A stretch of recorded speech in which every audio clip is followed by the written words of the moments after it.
In this video, I will show you how to delete Pokemon TCG Pocket account.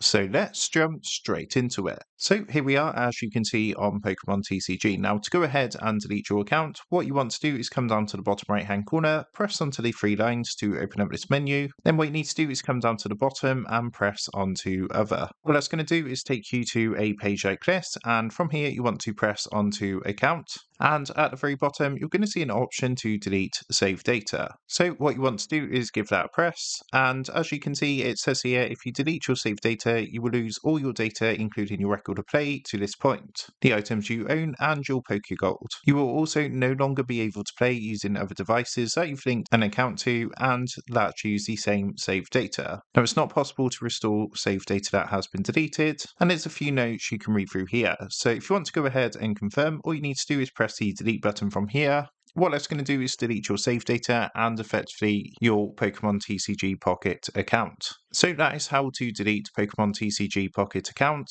With that being said, I hope this quick tutorial did help you out today. And if this did help you out, I would really appreciate it if you was to consider dropping down below the video, leaving a like, and also subscribing to the channel. With that being said, I just want to take a minute to thank you guys for watching this quick tutorial, and I will see you in the next video.